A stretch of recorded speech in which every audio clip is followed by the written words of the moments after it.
Hope you're having an amazing one, Wrestlezona family, and welcome back whenever you happen to be tuning in. My name is Lance Reece, your definitive host for the hour.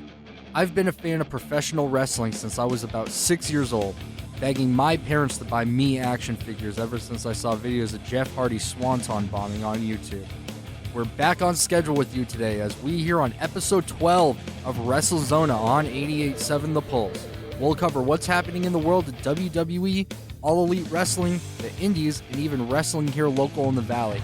Stay tuned to hear which major wrestling pay-per-view is coming to Arizona in June. Exciting WrestleMania themes and more all coming up. We have some exciting segments coming up our half hour, such as our 10-bell history. And we also have not one, but two exclusive on-site interviews that happened over the past month that I conducted with former WWE Divas / Women's Champion Layla L and WWE Hall of Famer Tito Santana.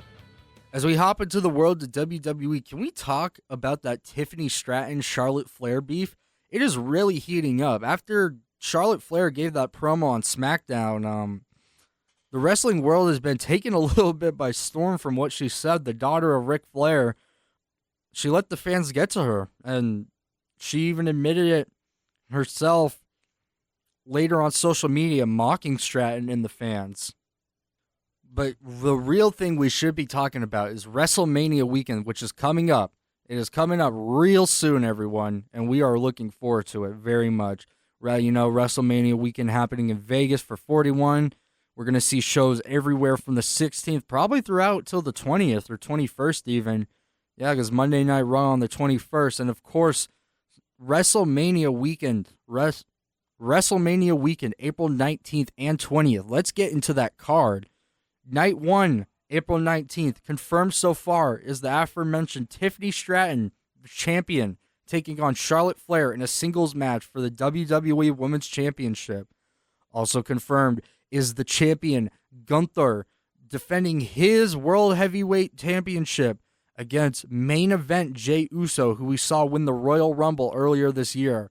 And then in the main event for that night is Roman Reigns versus CM Punk, cited by Paul Heyman versus Seth Rollins in a triple threat match. Not much is confirmed for night 2 either for April 20th, but we are excited to see Io Sky defend her championship against Bianca Belair and Rhea Ripley in a triple threat match for the Women's World Championship. And then in the main event of the second night, we will see the champion Cody Rhodes defend his undisputed WWE Championship against a newly healed John Cena. To be announced for the nights, but confirmed for the card so far, is AJ Styles versus Logan Paul, LA Knight versus Jacob Fatu for the WWE United States Championship, Liv Morgan and Raquel Rodriguez, the champions, versus the winners of a gauntlet match coming up for the WWE Women's Tag Team Championships, Jade Cargill versus Naomi, Braun Breaker defending his Intercontinental Championship in a fatal four-way against Penta, Finn Balor, and Dominic Mysterio. Speaking of the Mysterios, we have Rey Mysterio versus El Grande Americano in a singles match. Looking forward to that grudge match. I wonder who El Grande could be. And then, of course, Damian Priest versus Drew McIntyre. We're a weekend away from WrestleMania 41, but don't turn your TV anywhere for those next few days as Vegas will be packed with shows, as I mentioned, for WrestleMania weekend. What's your favorite lineup heading into Mania? I'm honestly, and this might be controversial, a big fan of the idea of Logan Paul versus AJ Styles. It's for sure going to be a banger match. I'm Lance Reece. Last month, I had the opportunity to interview former WWE Divas and Women's Champion Layla L, one half of the tag team Lay Cool, at the Wrestling Guys store in Phoenix. The following audio is from the interview that took place in March. Okay, so who am I joined with today? Is that a serious question? It's a serious question. It's a serious question. For the people who don't know. Hi, my name is Layla, guys. I'm sorry, I'm just joking. Hi, my name is Layla. I was a former WWE Diva, and I'm having a conversation with Lance Reece of WrestleZona on 88.7 The Pulse. And nice to meet you. I like that you use that word diva. Do a lot of people give that term like a bad, like they use it like a dirty word? Like absolutely, they really do. They have done. There are some, of course, who haven't, who are fans, who absolutely think that the Diva era was a great era, and understand some of the hard times we had, and basically some of the challenges we had. But there are a lot of people who are like, "Oh my God, the Divas are terrible." We were just there for the eye candy kind of thing. So, and talking about that, I have a podcast coming out called Lay Talk, and we're totally going to dive in to the Diva era and try to talk about and showcase these amazing women that are basically unforgotten in the wrestling business. So Yeah. I'm glad you asked me that question, because Diva is not a dirty word. No, you guys definitely paved the way for female professional wrestling in a mainstream light. And I think it's great, the work you did with Michelle McCool and Lay Cool. And your better half is getting inducted into the WWE Hall of Fame. So where can we expect to see Layla in a time like this? Well, for one, extremely happy for Michelle. Well deserved. Glad that it's about time, for sure. I'm not gonna say if I'm gonna be there or not gonna be there. You guys are just gonna have to watch the Hall of Fame and ask your viewers, do you guys want to see me there? It's been a while since I've been on WWE TV, so who knows? Who knows? We definitely want to see you. Aww. And it's great that you're making this little bit of a resurgence. Where does this come from? I guess I just was reevaluating, and I had a huge break, and it was nice, and I just was like, before I get too old, it would be nice to revisit my past career, and I think now is the right time. It worked out great, so I am open to possibilities. I would love to have a Lake reunion. That's something that I totally would be down for 100%. Yeah, and there's so much opportunities now, especially not just in WWE, but women's wrestling in general. Could you see yourself and Michelle come back maybe as tag team champions or something special like that? I'm open about that. I really don't know. I think if there's a possibility, then I'm going to say yes, of course. Of course. And I think there is a possibility. It would be nice to bring back some of the old divas. I know Chelsea Green has been out there talking about that. So maybe Cool could be back there. It would be nice. If you could, this might be a wild question, but if you could face any woman in today's wrestling atmosphere, who do you think would fit or complement your style? I would have to say Chelsea Green, because of her character-wise, stuff like that. I would love to work Liv Morgan. I think she works great with everybody else. I mean, all the girls are phenomenal. All the girls. If I was younger, I would love to face Bianca Belair too. But yeah, all the girls are amazing. They would kick my butt, I think, to be honest with you now. I got one last question for you. You were late to your Diva Search competition? Oh my God. It was, seriously guys, I'm surprised. The lady that waited for me, her name is Jane, and we are really good friends still. And what happened was I was in bed the day of the audition, and I remember there was an email that said, come, blah, blah, and I was like, no. And it was raining outside. It was like hurricane season.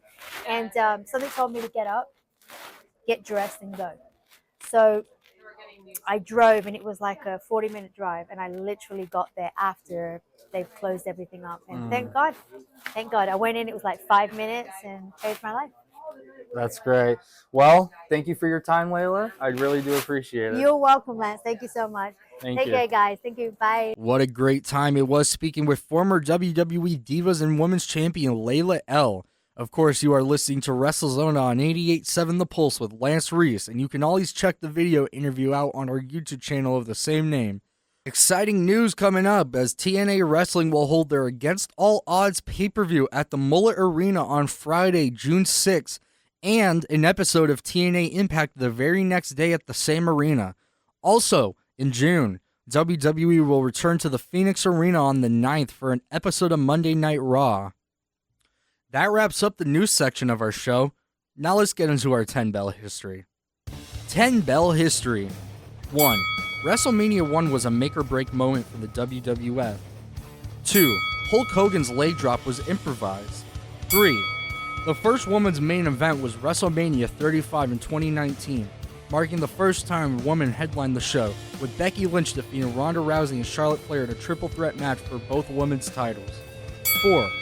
WWE has always hosted celebrities at WrestleMania. dating back to the first one with Muhammad Ali. 5. During a 1994 match in Germany, Mick Foley, aka Cactus Jack, lost part of his ear when his head got tangled in the ropes while performing the hangman spot against Vader. 6. The Montreal Screwjob was real. 7. Andre the Giant had quite the impressive drinking feats. Billed at 7'4" and over 500 pounds, he was known for superhuman drinking capacity, reportedly consuming over 156 beers in one sitting. 8. The concept of the ladder match was pioneered in Stampede Wrestling by Dan Crafitt, but Shawn Michaels and Razor Ramon popularized it in WrestleMania 10 in 1994. 9. The Iron Sheik's signature move, the Camel Clutch, became iconic when he used it to defeat Bob Backlund for the WWF Championship in 1983. 10. WrestleMania 33 in 2017 faced heavy rain in Orlando's open-air stadium, but the show went on, with soaked fans witnessing The Undertaker's apparent retirement match against Roman Reigns. That was our 10-bell history. Now let's get into our interview with Tito Santana. We are going. So I'm joined here with legendary professional wrestler, educator, author, WWE Hall of Famer, Tito Santana. How's it going, sir? It's going good. Thank you for asking. Yeah, and Hall of Famer, that's a big achievement, especially for WWE. Yes, it was probably one of the best moments in my wrestling career when I got inducted into the Hall of Fame in 2004. And that was Shawn Michaels who inducted you? It was Shawn Michaels, yeah. That was such like a beautiful moment for pro wrestling to just, you know, these achievements by these wrestlers we celebrated with the Hall of Fame. Would you have wanted that moment any differently than it was? No, as a matter of fact, when I left the WWE in 1993, and I really didn't have a lot to do with wrestling for quite a while. So when I came back in 2004, I realized just how much it had grown, you know, and I was just so proud to be inducted into the Hall of Fame and to be part of the WWE. I like how you mentioned that it was growing. Do you see that today with modern wrestlers? Has the product grown? Is it something that you're proud to see evolving? Well, I don't watch the modern wrestlers, but I was part of a Saturday Night Main Event, and the product is as big as it's ever been, Yeah. and bigger now. I mean, they've expanded to I don't know how many more different countries. They're on Netflix. Yeah. I mean, it's just unbelievable. I don't know what other sport or entertainment is doing more business than professional wrestling at the moment. Yeah. And you're from the you were actually from the rock and wrestling age up into the new generation age. Was there between that time like a big transitional period happening behind the scenes? Well, I know when I left in '93, pretty much I was one of the last ones to leave. You know, Hogan was gone. The only one that was still there was Shawn Michaels, Undertaker. Pretty much everybody else was new stars that they had created. Yeah, you know, it was making a turn, and they were creating new stars in the early '90s.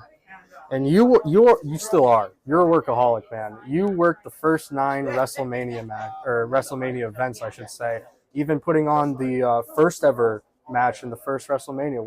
Did you know how special or big of a moment that would be to you in your career? No, I as a matter of fact, you're a wrestling fan, so you know the stories. Me and Greg Valentine had the hottest feuds in professional wrestling at the moment. And when I find out I'm going to be the opening match in WrestleMania 1, I was pretty disappointed because I thought we should have been one of the main bouts. But I could understand if I would have wrestled Greg, it would have eliminated a whole round because we used to have the same match in every city all over the country. Yeah.